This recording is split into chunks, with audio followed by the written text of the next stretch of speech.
Hey everyone, Mike Doloff, Chief Revenue Officer at Inflow Communications. I have with me Travis Dillard, President and CEO. Say hello, Travis. Hello. All right, awesome. I am excited to be talking with you. This is part 4 of our remote worker series that we're doing, talking about and exploring just different topics and how we work together as a company of remote folks spread across the globe, and so sharing some of that insight with other people.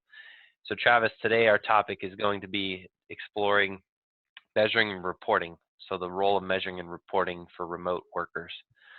So it's probably an obvious question, but if no one's sitting in the office, since everyone's virtual, how do you know who's getting their job done? I'll turn it to you just to kind of speak to that. Well, yeah, thanks, Mike. Yeah, you alluded to it. I mean, obviously, it's everything. You're forced to become a data-driven company, and that is the question we get: is how do you know that employees are doing their job when you're not there to monitor them and to make sure they're doing their job? But my argument to that has always been, well, how do you actually know they're doing their job just because you're sitting at your desk banging away on your keyboard? What exactly is it that you're doing, or what are you driving? Are you being productive, or maybe you're being busy and you're working, but you're not actually moving the needle, right? It goes down to Pareto's principle. Are you doing the things, the 20% of the things that are going to drive 80% of the results, which we're big believers in. So, which for being virtual for the last 10 years has forced us to be very data driven and very analytics based. We have got Brendan on the phone or on the call with us right now. You can't see him because he's hidden, but he's our producer of these videos. He's in marketing. You could argue that can be a very sort of nebulous, subjective role, but it's not. Even with Brendan's role, everything's data-driven based on, and you can speak to this more, but marketing qualified leads, conversion rates, sales qualified leads, web hits. Marketing is a very scientific, data-driven part of our company. And so, yeah, I mean, everything we do has got to be data-driven, and that's how we've been from the very beginning.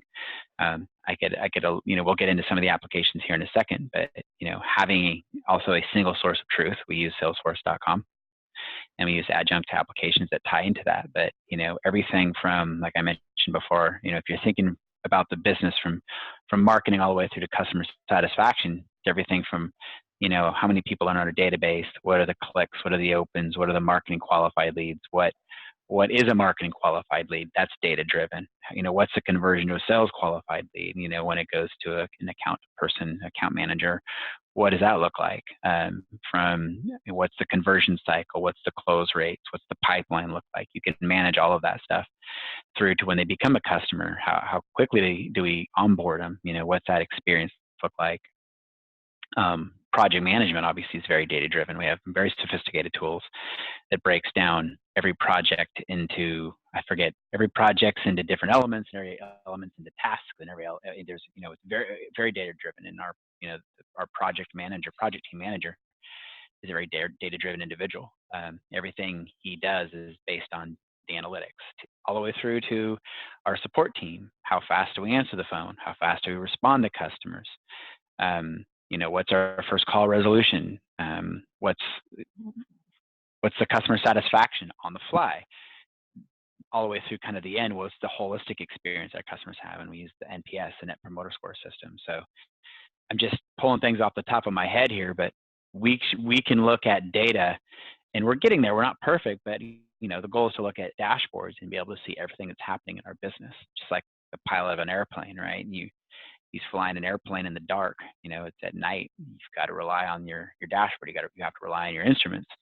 And you could say running a virtual company can be the same way. You got to rely on the dashboard, and you have to trust the data.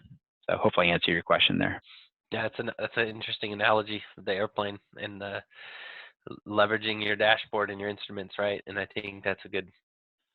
And I think every single part of the company has to have quantifiable metrics, whether they're direct or indirect sort of metrics can measure how effective we're doing, or someone's doing, or a team's doing.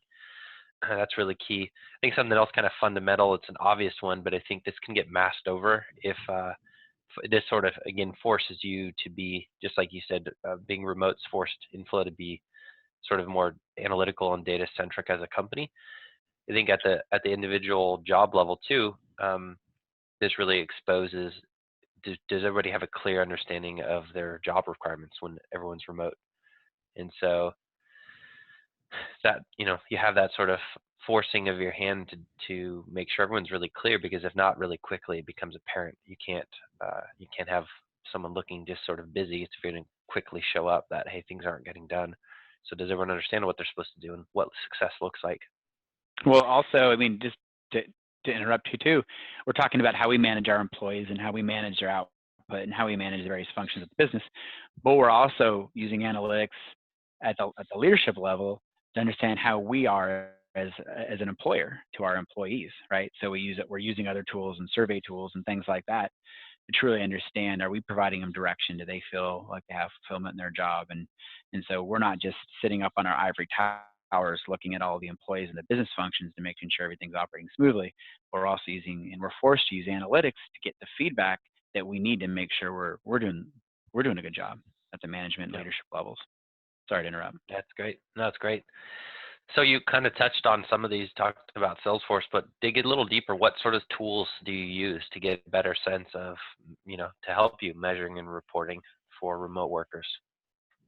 Well, I mean, if you're just looking at again the technology stack, and you could chime in here too. I'm not involved in the day-to-day, but we use Salesforce as our single source of truth. That's evolved over time. I think that's actually our third CRM system. But we've been on Salesforce now for a good half a decade, and everything we look at, any application we look at, needs to be a native Salesforce application. And so we use HubSpot on the marketing side, which integrates with Salesforce.com. We use the Salesforce service portion. You could talk through maybe some of the tools used on the marketing and sales side. Our accounting system, we're moving away from kind of a disparate accounting system that operates on an island, and we're moving towards an accounting system that's native within Salesforce.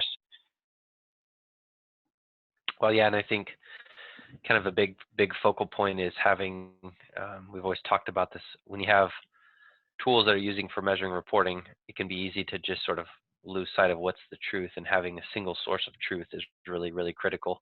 So Salesforce at Inflow is the source of truth, right? So we have different applications that live outside of Salesforce that pull from it, read from it, write to it, etc. But ultimately, Salesforce is kind of the central hub of data. And I mean, that's for different lines of business too, right? We've got cases with project team and support team, and you've got opportunities with sales and different things like that. But ultimately, that becomes the hub of everything, and that's really important.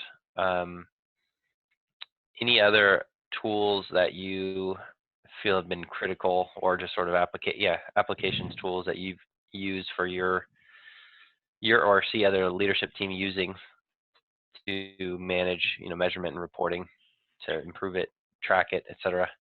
Well, right now I look at our accounting system separately, which is going to be changing as we move in accounting. Obviously, being the CEO, reading financial statements and financial information is critical. And again, this is an example of how we are a little disparate. And then correlating that to things in Salesforce can be a bit of a challenge. So bringing that in is one of our initiatives this quarter. But it's in Salesforce, really. I mean, in Salesforce, I can see, I can look in HubSpot to see how marketing's doing. I can look to see what content's going out and what's the effectiveness of marketing. We can obviously tie that back to Salesforce, understand the number of opportunities we can track, more traditional stuff like opportunities and forecast and pipeline and things like that. It's in Salesforce. Everything, from my vantage point, I think this is the lesson learned, is you're going to have maybe specialty applications that work better than maybe Salesforce per se, but that data should be pushing back into Salesforce. And I should be opening up, my goal, I should be opening up one application to see how the entire business is operating. I shouldn't have to go to different areas and take some of the sales cadence tools that you use in your department. At the end of the day, they do a great job.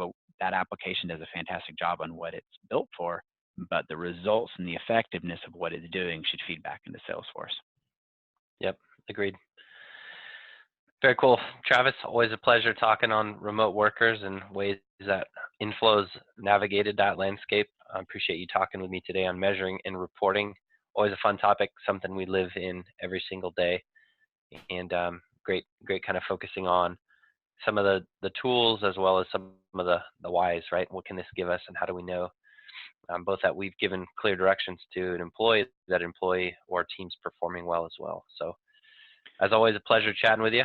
We'll sign off now and stay tuned. We've got a couple more of these left to round us out on our exploring of the remote workers. Thanks so much. Thanks, Mike. Thank you.